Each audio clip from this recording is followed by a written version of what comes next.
If you can't trust your employees, why do you employ them? You've hired the wrong people, right? If I have to micromanage my teachers, I've hired the wrong teachers. If I have to micromanage my principals, I've hired the wrong principals. No, they're professionals. They need to be able to do their job, and I need to give them the capacity and the bandwidth and the support to do their job, and then I need to trust them to do it. Hello, everyone, everywhere. This is Bob Thibodeau with the Kingdom Crossroads podcast, and you are listening to the Going North podcast with my good friend DomBrightmon. Be sure to subscribe to his podcast so you will not miss any of the upcoming episodes, and be blessed in all that you do. Today's episode is sponsored by the GoingNorthPodcast.com shop. Head over to that wonderful website to pick up some merchandise. We got shirts, hoodies, mugs, t-shirts, flags, notebooks, journals, just about almost everything under the sun, even stickers and buttons indeed for your lanyards and for your decorations as well. And we got multiple designs, advance others to advance yourself.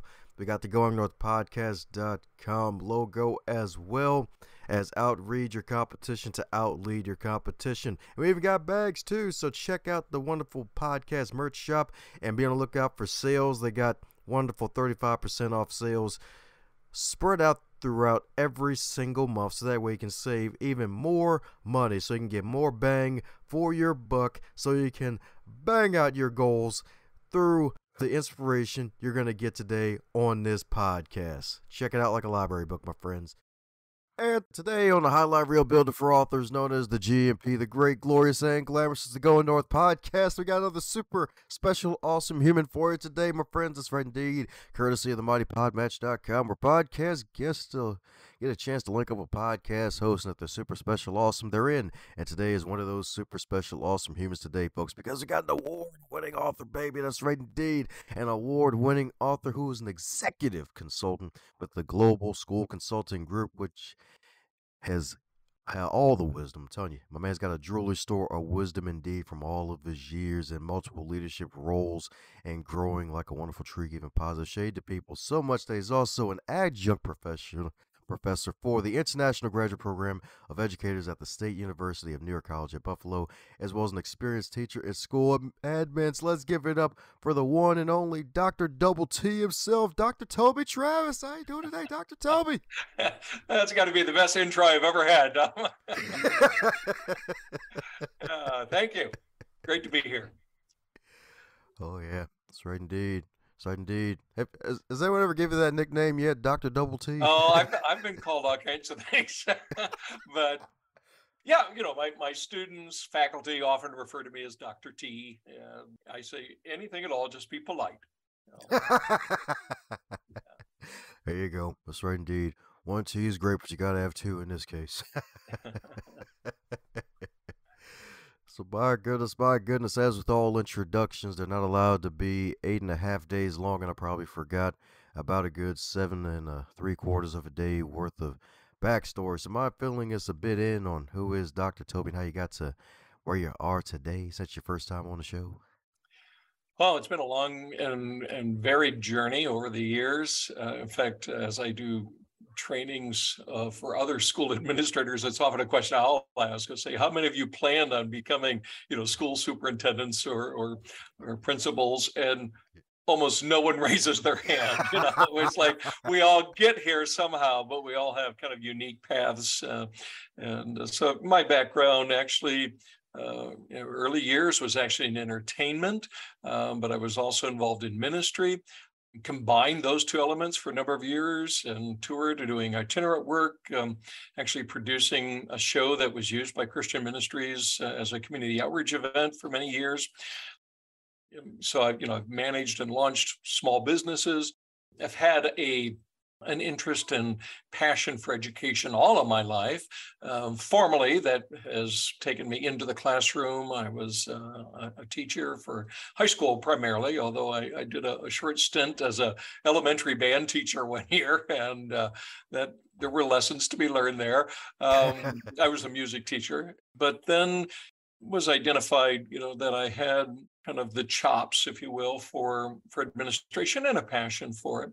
And so very quickly I was a middle school coordinator, and then I was a secondary school principal, and then I was an academic director. And then for the last umpteen years now, I've been a head of school or superintendent, both in international schools as well as schools here in the States. But my work has also, as you mentioned, been in consulting and mentoring others.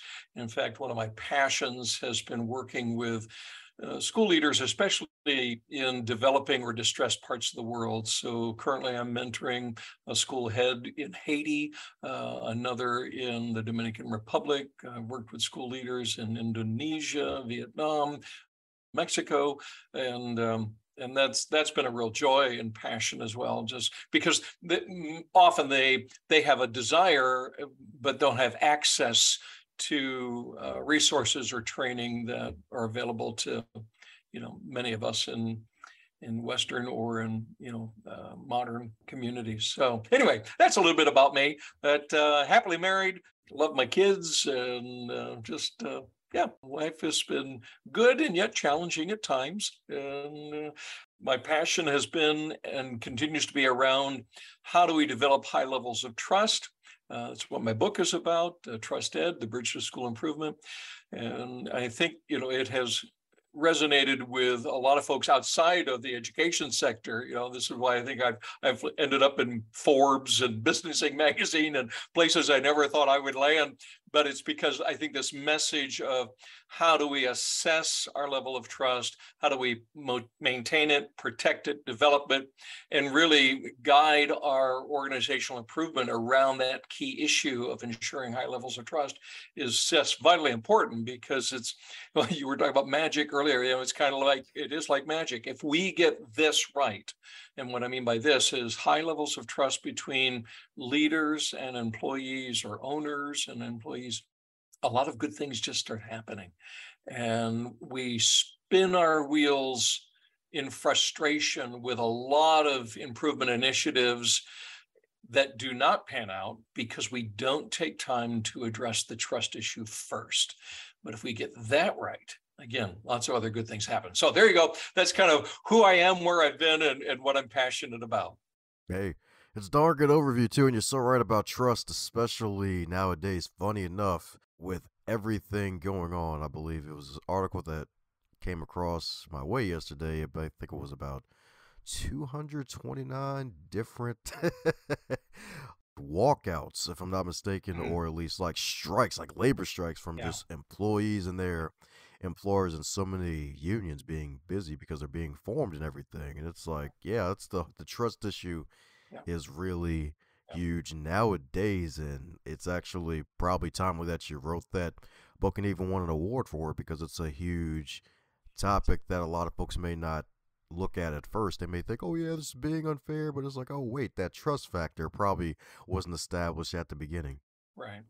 Well, and there really are national stats across industry sectors that have been showing this decrease in trust levels actually now for quite a number of years. So, this is not just a US-based problem. It's not just an education sector problem. No, we see it at all levels. Of course, we've recognized it in politics and government for years, and or with attorneys, we make all those jokes related to that, but it's across sectors now, and it's been referred to as a trust epidemic, and it's true. That's not an exaggeration. There's a long-standing stat that hasn't changed for years as well, and it's 70% of new businesses fail. 70% of existing business improvement initiatives fail. 70% of school improvement initiatives fail. Actually, that number is increasing in the recent data. And when we look at why, what we find is it's all about execution. And when you look into what is it about the execution of these initiatives or these new businesses that are failing, it's all about leadership. They're not taking the time to ensure there's a high level of trust between leaders and those whom they are leading, and then it all falls apart. So this is the important work we've got to be doing.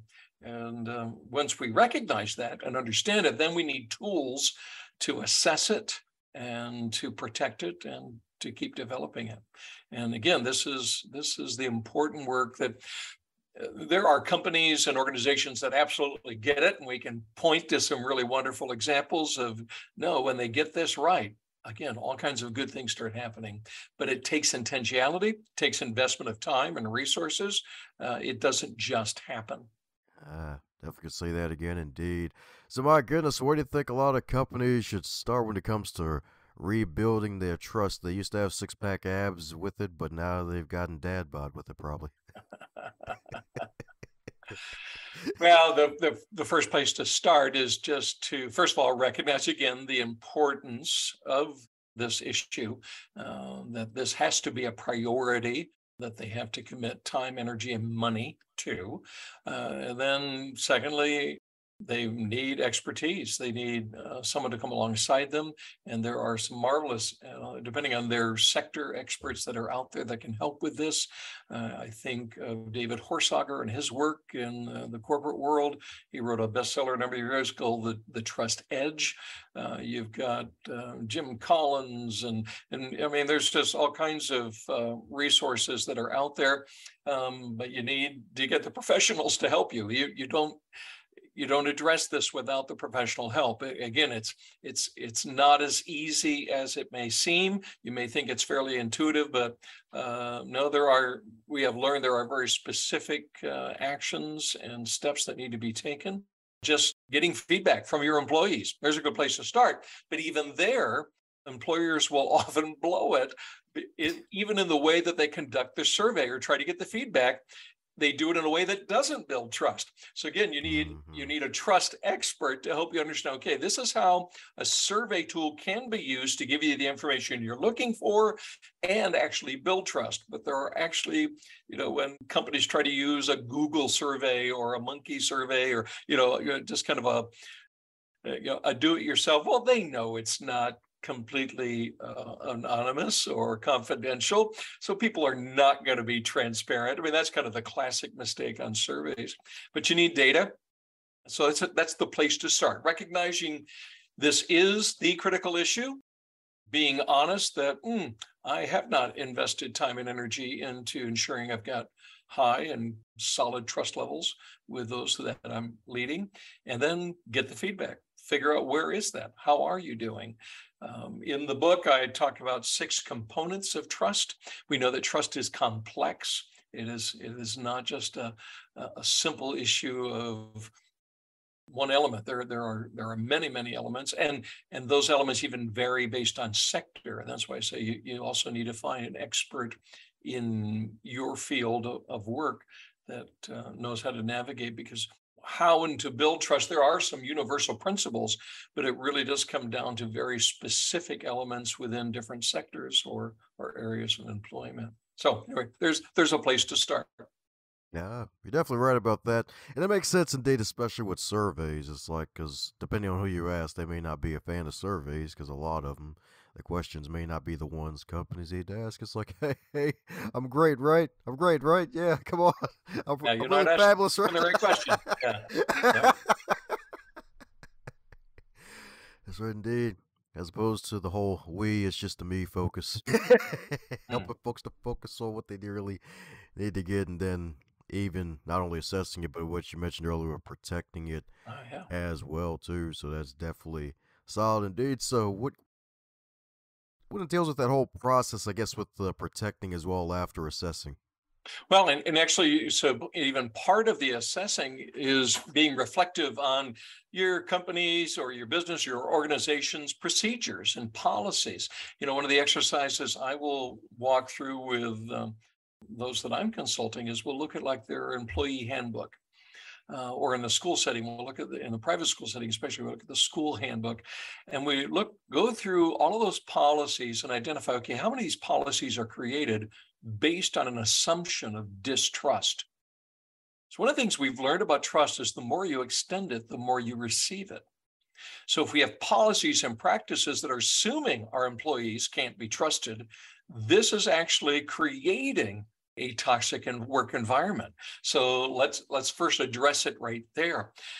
So how do you, again, craft and design and support and protect a healthy work environment or healthy learning environment as well? Are we building an environment based on trust?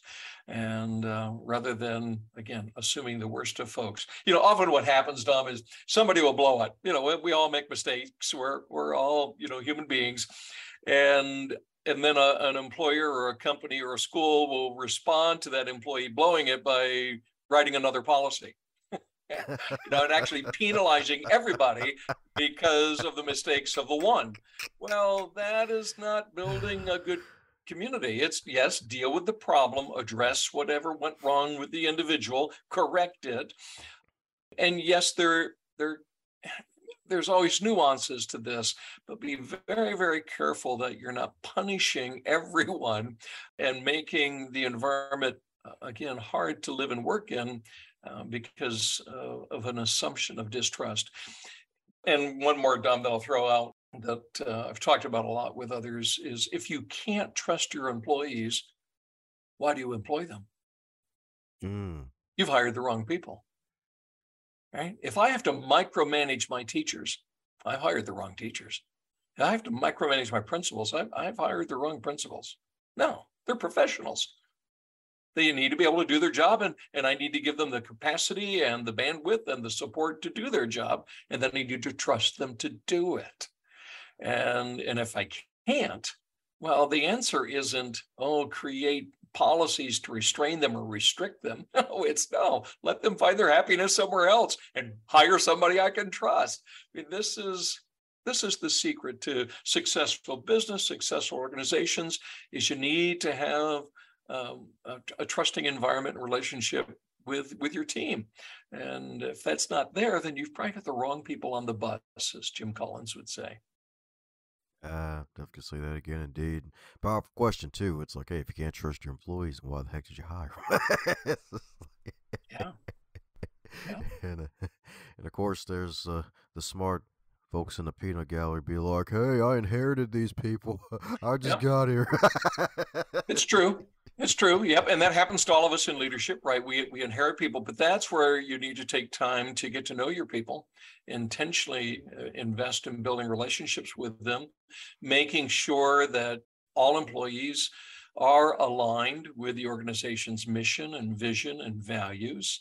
I mean, just because you inherited it doesn't mean they have to stay there. But it gives you an opportunity. When I take on a new school, the first thing that I do in the first few months is I literally will do a one-on-one. It's usually about a 20-minute meeting with every employee. And what I want to hear is, what's going well, what needs improvement. If you had a magic wand, what would you change? And those three questions will just give me lots of insight into where they are and where the culture of the school is. But yeah, it's true. You will inherit a lot of problems and trust issues that you did not create, but you still have to fix it. That's what I'm talking about, indeed. That's what I'm talking about, indeed. That's right. That's right, indeed. My man, Dr. Toby's got all the tools for you. A whole toolbox, baby. That's right, indeed. That's right, indeed. You might get a wrench and a hammer today. Who knows? You may get a saw the next day.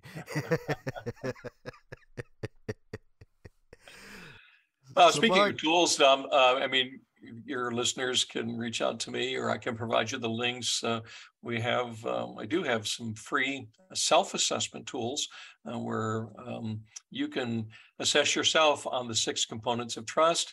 And that's not strong data, but it's a good reflective exercise, just kind of see where you think you are.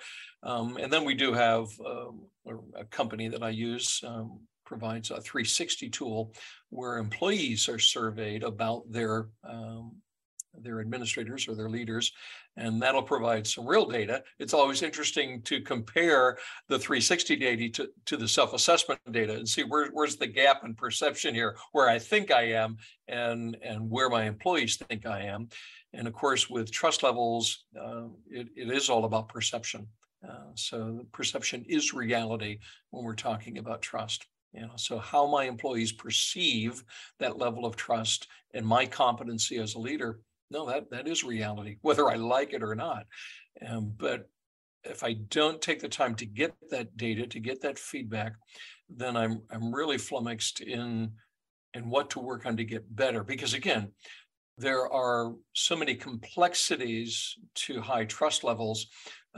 Often a leader will say to me, I know I've got issues, but I don't know what to begin, where to begin, what to work on. Well, this is why we need the data, because we can identify, okay, here's an area. No, you're doing fine in articulating your values and your beliefs, what I call the foundation of trust in the book. But you are not being disciplined in your clarity of communication. You do not have orderly systems in place of addressing issues.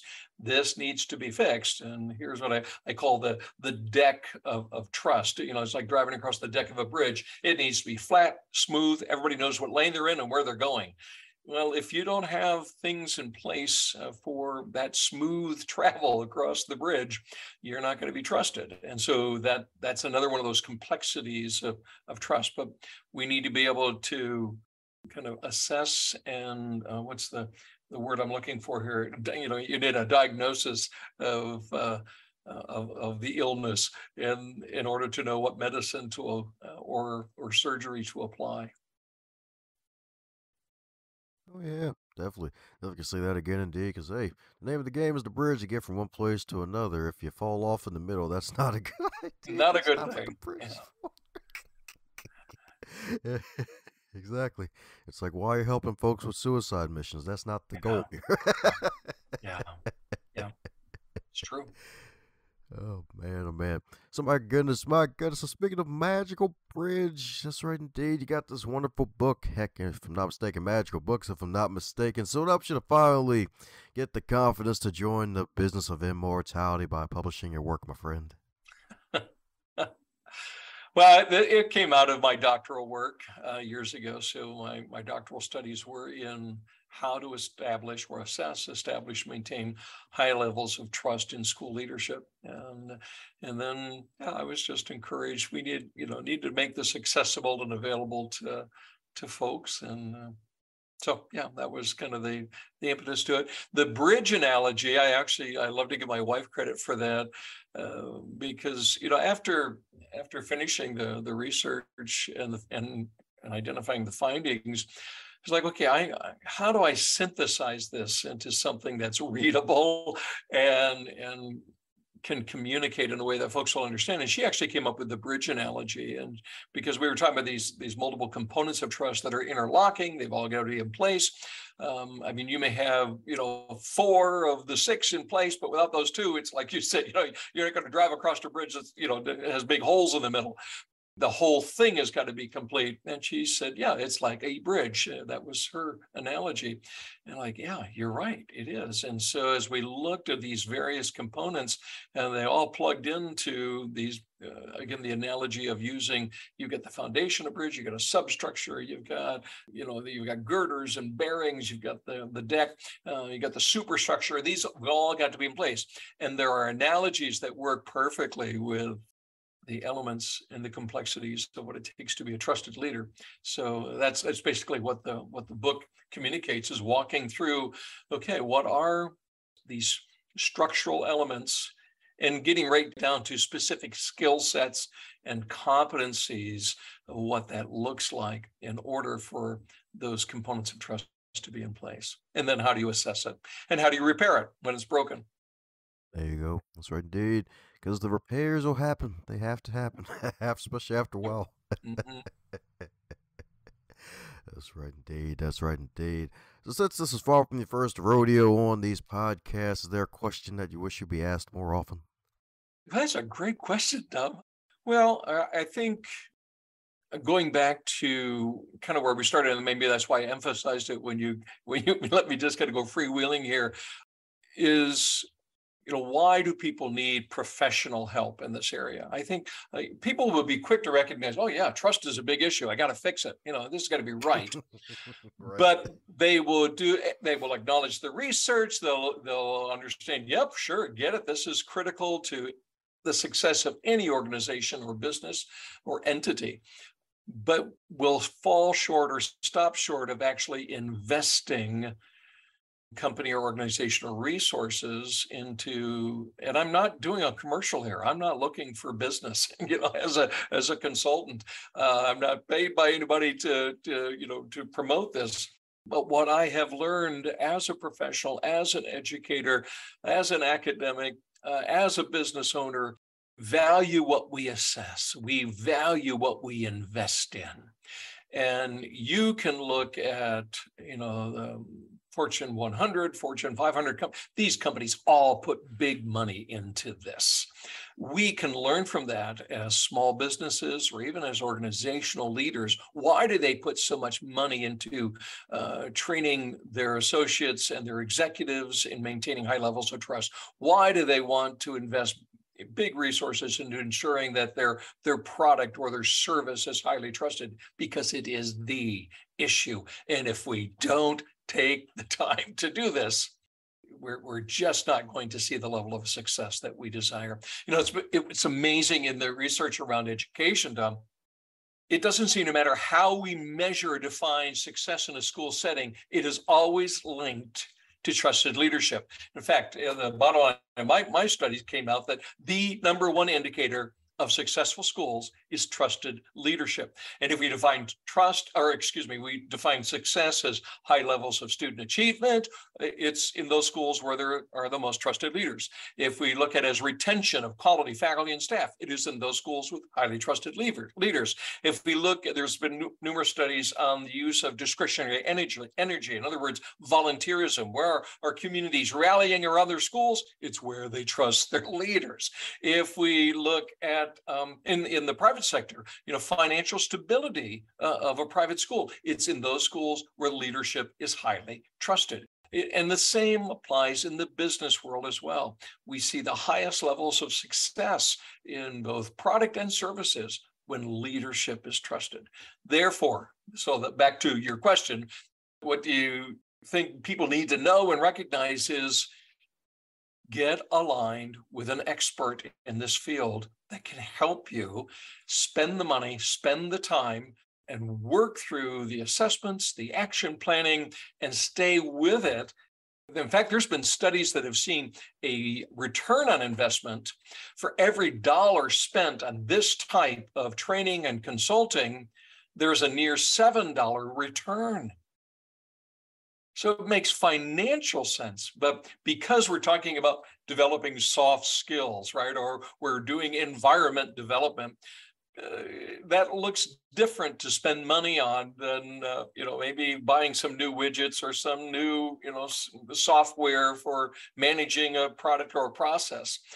I get it. It's hard to get our arms around the value of developing these life skills or professional skills, or someone recently was labeling them power skills. But without it, we're always going to be frustrated, and we're always going to be falling short of where we could be organizationally, where we could be in production, innovation. There's been numerous studies done in the organizations where there are the highest levels of trust between employers and employees, we get the highest levels of innovation. So if you're in a company that's trying to develop or be cutting edge, well, the first thing you've got to make sure is that your employees feel they can fail, and it's okay, and they can take risk, and that they're still going to be supported, because this is also the environment in which we see highest levels of innovation. You love to see it, the highest levels of innovation, baby. That's right indeed. That's right indeed. Make sure that innovation smokes a big old blunt. That's right indeed. And get to the highest level. That's right indeed. That's right indeed. That's right indeed.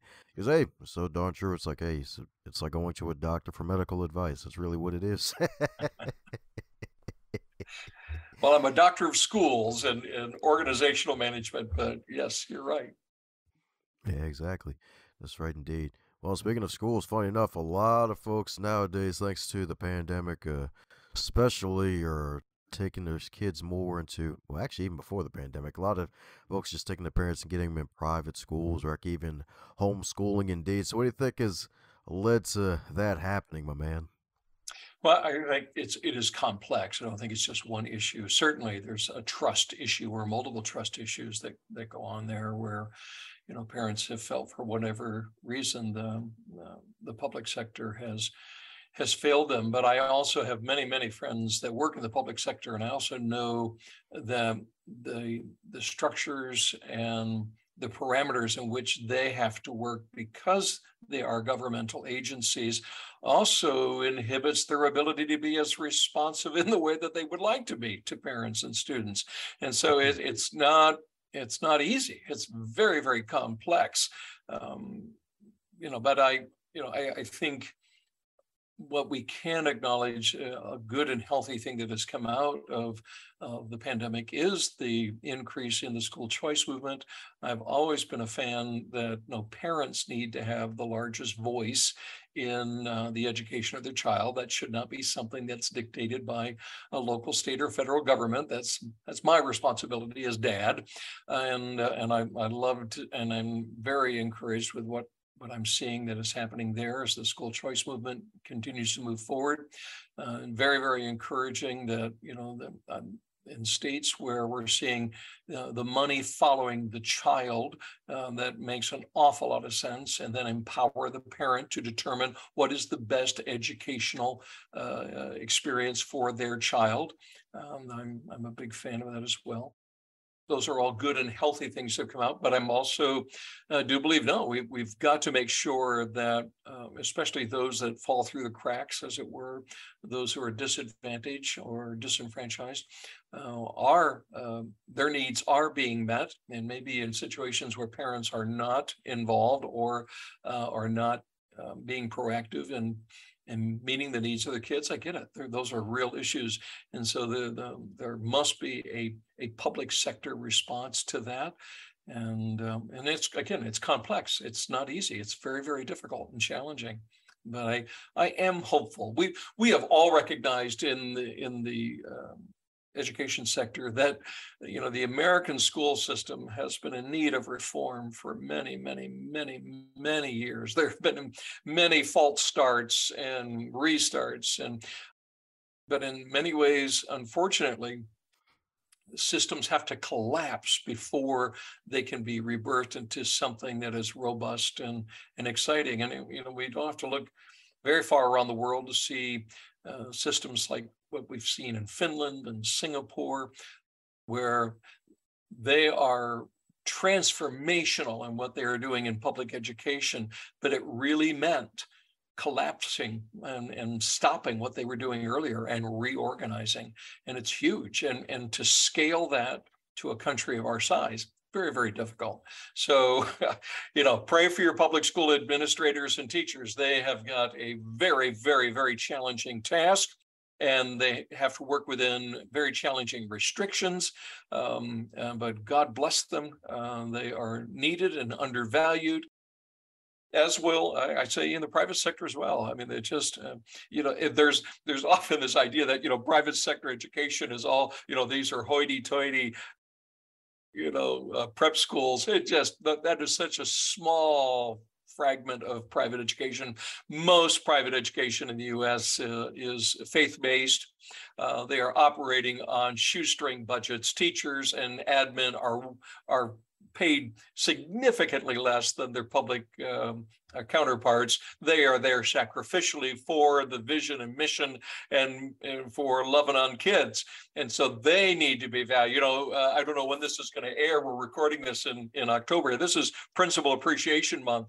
I think there are some of the most unheralded, most difficult jobs in existence as being a school principal. They do not get appreciated and praised as they should, and their work is so vital and so important.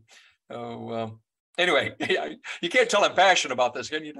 I just encourage your listeners. Love on your educators in your life, in your child's life. Support them, defend them, do all that you can to ensure that they have the resources and the means and the support to do their job well. You heard that right, folks. That's right indeed. Support your teachers. That's right indeed. Administrators too. That's right indeed. It's not easy having 49 direct reports. Oh my goodness. No, no, that's insane. Yeah, yeah. Maybe you've heard me talk about that. Part of my work was in something called span of control theory, which basically talks about to what extent are we effective as leaders to the number of people that we're leading, and at what point does that begin to diminish? And the research shows it's about 6 to 10. We can manage 6 to 10 people effectively, and it gets beyond that, then it has a negative effect. And so, right, years ago when I was a high school principal, I had 46 direct reports. I was set up for failure. There was no way I could effectively and meaningfully support 46 individuals in the course of a day. Just not possible. So, right, we need to look at reorganizing how our schools are administered and managed. Same in business and in whatever organization your listeners are with. They look at your org structures and are your leaders able to truly support their teams and have the capacity to do so? That really usually just comes down to, how many people am I expected to support? That's right indeed. That's right indeed. Well, speaking of support indeed, sometimes you got to feed your people. So your wonderful book itself, that's right indeed. The Trust Ed, the Bridge to School Improvement. If it was a food, what would it be and why? Oh, it was a food. Oh, well, I'm kind of a meat and potatoes guy. I think it's meat and potatoes. It's gonna, the attempt was let's take a what is often kind of a soft topic, and let's get down into this is not whipped cream. This is no, meat and potatoes. Let's chew on this and let it nourish us and strengthen us. So yeah, good question. Sweet. That's right indeed. Just ain't your whipped cream, y'all. That's right indeed. Even though cream rises to the top, it's all about those meat potatoes. Y'all need that protein. That's right indeed. That's right indeed. That's right indeed. Well, we're coming down to the magical question that every guest gets to receive. And that is if you don't wake up tomorrow and you're 25 again, but you're still in 2022 with all of your knowledge and experience, what advice would you give to yourself? Take it slow. Take it slow and make decisions slowly. Seek the counsel of others. Build capacity with those that you are working with, and invest in the success of others. And through that, you will find and experience greater success. And to me, what I've learned over these years, these decades, is successful leadership is all about supporting and serving others. And when we do that well, and we take it slow, that doesn't mean that we're lax or that we're putting things off. No, I'm a great one for setting goals and benchmarks and making sure we're moving ahead with whatever initiatives we're engaged in. But that as we make decisions along the way, make sure you're getting all the information. You're hearing from multiple voices and perspectives, and just take your time. If it's worth doing, it's worth doing well and over the course of time. If it's a good idea for tomorrow, it's still a good idea a week from now or 2 weeks from now. Make sure you've got all the information. So my 25-year-old, I would say you were in too much of a hurry. Slow down. Good stuff will happen. Take your time and be careful you're not burning up people or burning up resources. It's all about people. Life is about relationships. Definitely can say that again. Life's all about relationships indeed. So indeed, take it slow. That's right indeed. That's right indeed. That's right indeed. Take it real slow. That's right indeed. Drive slow indeed, homies. That's right indeed. So my goodness. So on that wonderful slow journey, folks need to peruse your site as opposed to, the perusing what the folks think. They got to actually peruse, like take a nice slow read through your wonderful website and through your books and your content. Folks need to do just that. What's the best way for folks to do so? Well, the book is on Amazon. So if you just put in Trusted, The Bridge to School Improvement, you'll find it on Amazon, or put my name, Dr. Toby Travis. You'll find the book there. You can find me. You want to connect with me? I'm on LinkedIn. That's probably the social media platform of choice for connecting. You can just, again, put my name in. You can find me there. Or just jump into any search engine, jump on Google, put in my name, Dr. Toby Travis. You'll find me. Woo! Well, you heard it, folks. Follow my man on LinkedIn. Follow the good Dr. Double T himself on the LinkedIn and buy some copies of his magical book. Share it with your friends, family. That's right, indeed. They may enjoy, especially if they're in a leadership role, because even though, it's built for the school administrators, there's probably some good stuff in there that I'm sure that everybody could use if you're in leadership. That's right, indeed. That's right, indeed. With all the stories and the wonderful research, indeed, from somebody who's got that battle-tested wisdom, y'all. That's right, indeed. My man was actually in the trenches with the actual information he's sharing with the world, baby. So it's definitely some good stuff for you, indeed. So any parting words before we close up shop, Dr. Toby? No, just thank you for the opportunity. And yes, I agree with your comment as far as I think what you'll find, your listeners will find, is even though, yes, the book is written with the education sector in mind, and the examples are all from, my experience as a school leader, you will find the principles of the book and the steps for like restoring trust. They're universal, and they'll find application to that. So I hope that it's a blessing to them as well. How's it going, my friend? I'm so glad you made it to the end. That shows that you are an uncommon finisher, and I am so grateful for you sharing your ears, your attention, and your time to this wonderful podcast to do something that'll take yourself to the next level.